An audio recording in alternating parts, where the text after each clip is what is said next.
Hi, I'm Scott Davis. Welcome to New World Birth. By accessing this presentation, you're inviting me to share this information regarding our passage through this challenging and very hopeful time.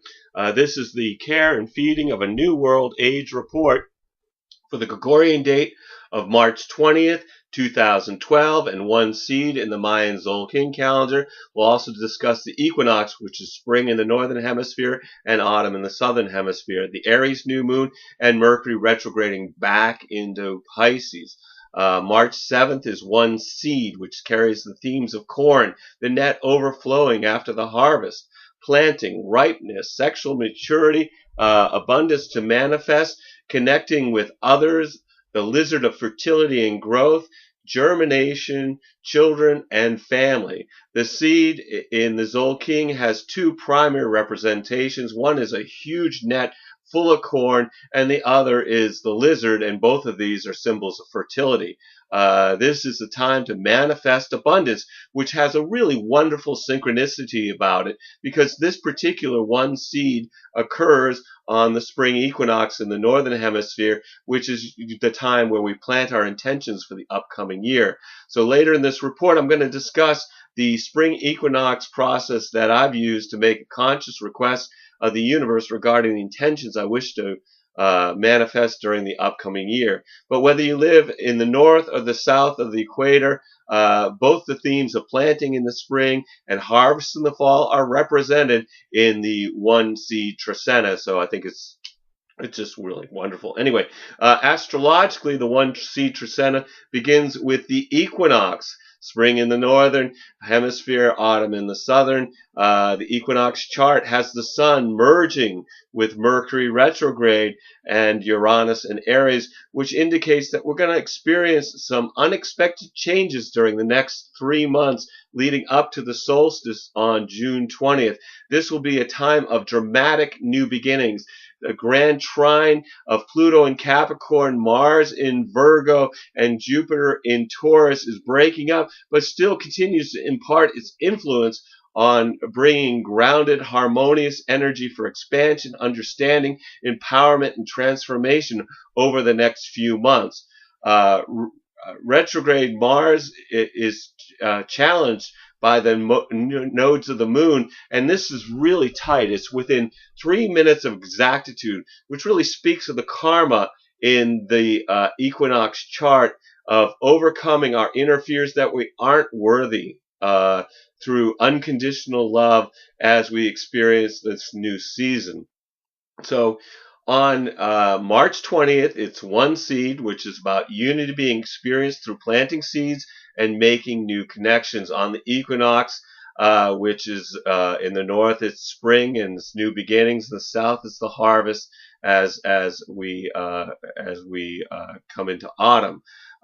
This is happening on the day that the moon in Pisces is opposed by Mars and in harmony with Pluto and Jupiter, which brings a day of emotional shifting energy, starting with sort of irritability and then kind of moving towards deeper, more profound feelings. And finally, towards the end of the day, we just really want to be enjoying the company of our old friends. The 21st is Two Serpent, which is duality experience through being flexible, and with the sun merging with retrograde Mercury in Aries. This highlights information about the course correction we're going to implement after April 4th. And the moon is being stimulated by Venus, which brings a pleasant social energy to the day.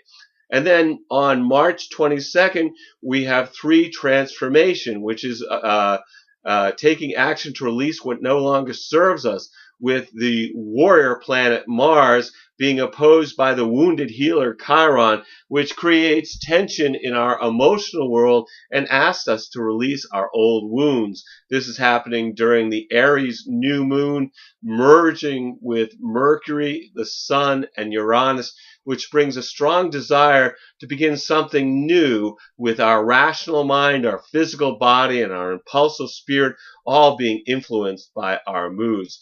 You may want to set an intention during this new moon that's in the theme of the house that contains 2 degrees of Aries in your natal chart. For me, that's the 10th house.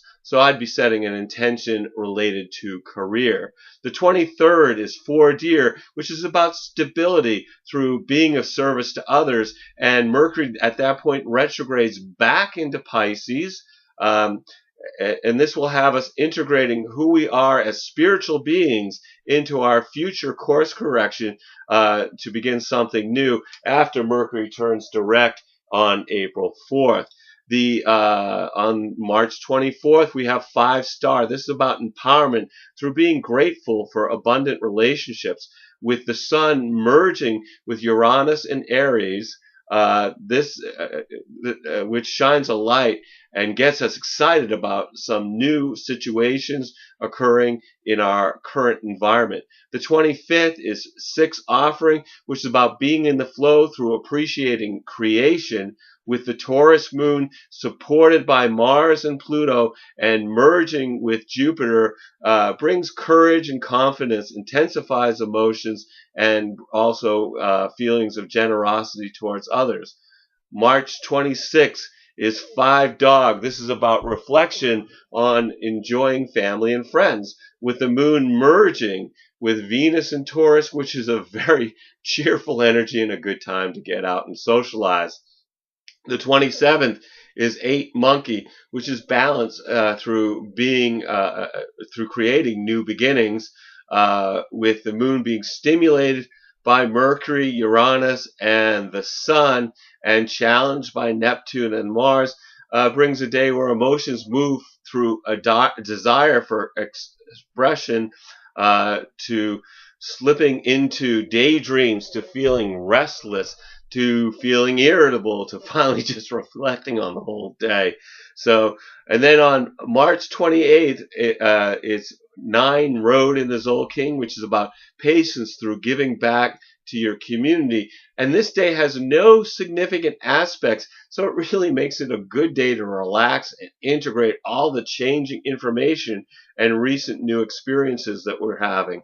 The 29th is 10 Read. This is about manifestation through blessing your home, with Mercury stimulated by Venus, which aids in communication to those you love, and the Sun is being challenged by Pluto, which brings new changes to through collapsing what is old and no longer of value.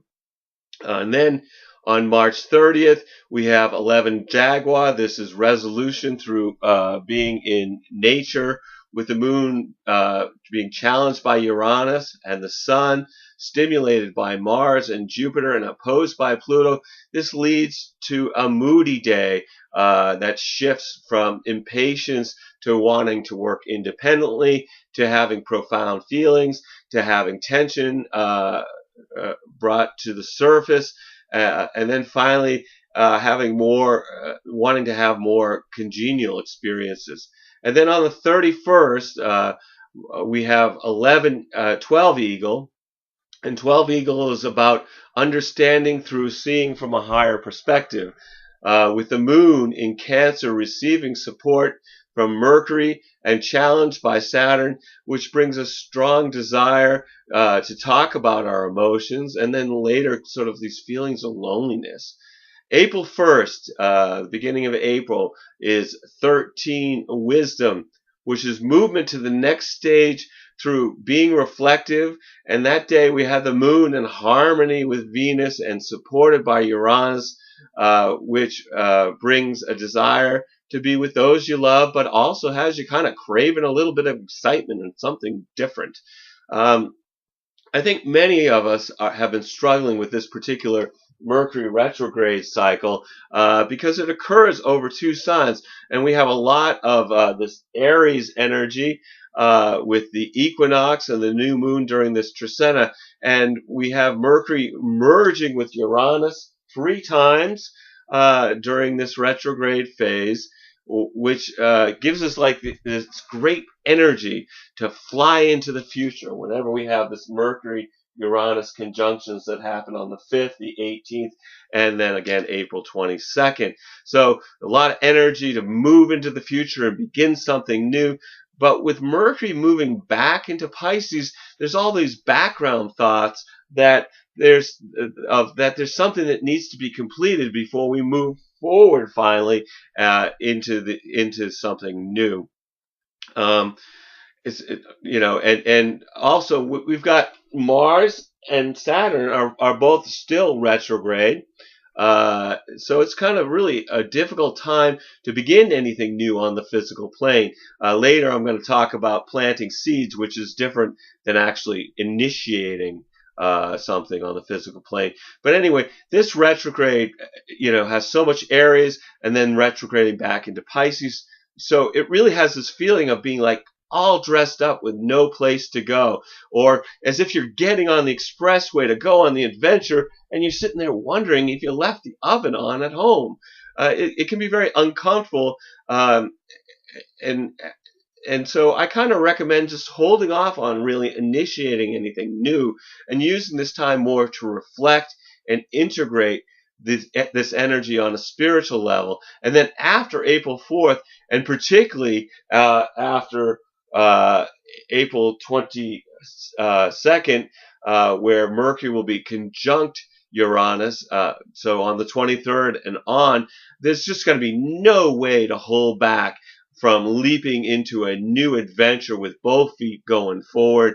So I know it's kind of this intense energy, but I think just we need to integrate on a spiritual level before we can really, move forward into this new direction.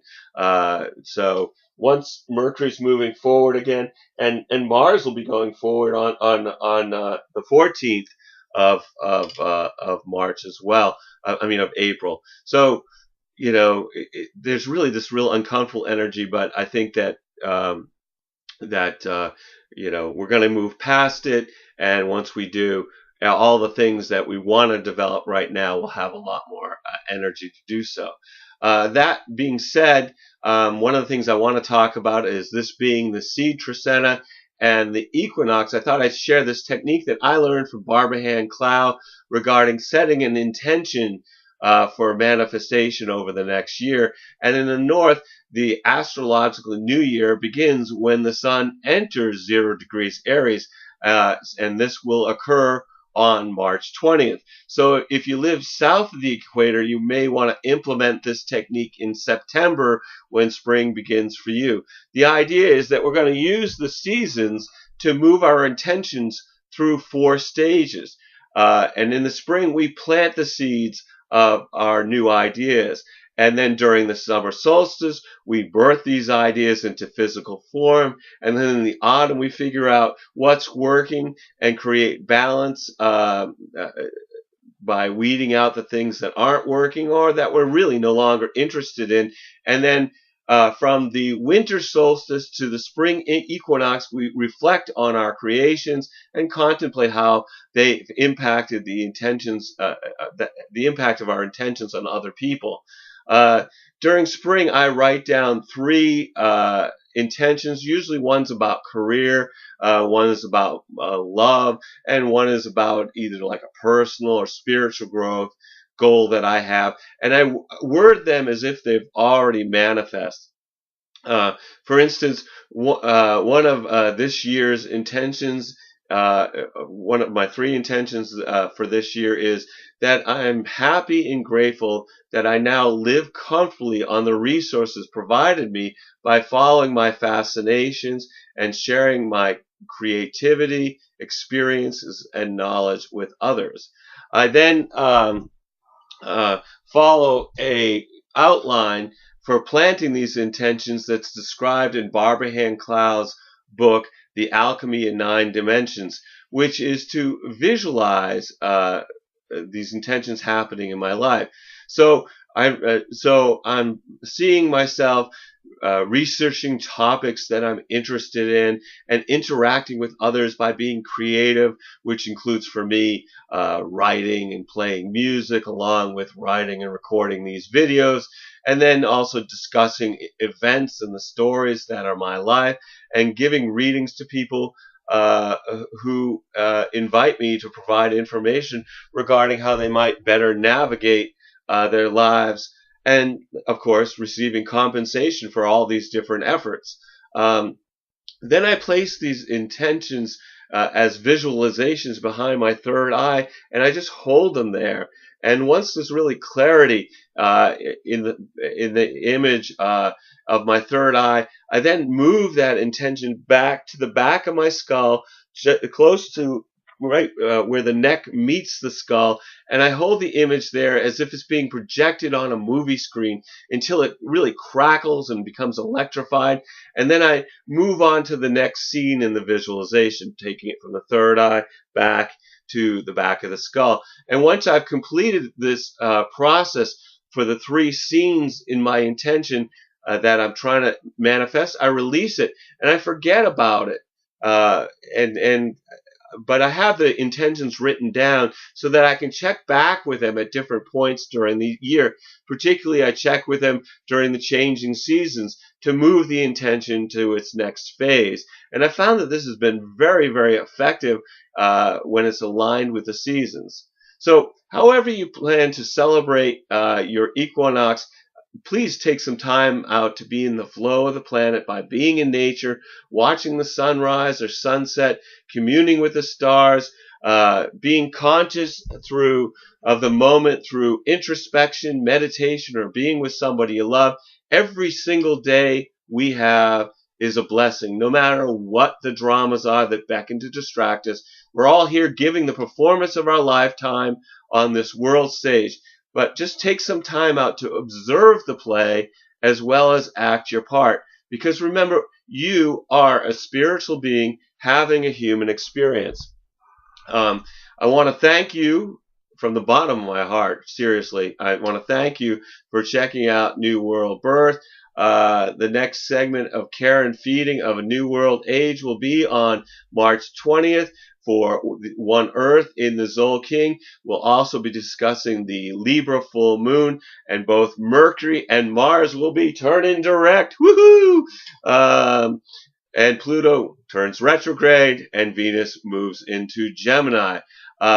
You can check us out on Facebook or on YouTube. And as always, I invite you to email me at newworldbirth@yahoo.com. If you have any questions or you wish to schedule a reading with me, I did decide not to change my reading offer until Mercury turns direct. So you can still get a reading where you pay only what you can afford based on the value you get out of the experience of having the reading. And the reading I'm currently offering for this in this situation is that I'm going to look at your human design chart to help you understand how to use your individual strategy and authority in making decisions based on your own unique design. I'll also discuss the next 3 months of astrological transits as they relate to your natal and progress charts. So if you've been thinking about taking me up on this special limited time offer, please contact me because I really would love to provide you with a reading during these uncertain times. You will need to be able to either call me in Maine in the USA or connect with me over Skype to receive your reading. As my gift to you, I will email you a 20 to 30 page report giving 3 months of detailed planetary transits as they relate to your birth chart for all paid readings. As always, I am very, very blessed that you've taken the time to connect connect with my passion for these ancient mysteries and their applications in our journey through this incarnation. The light in me honors the light in you. Namaste.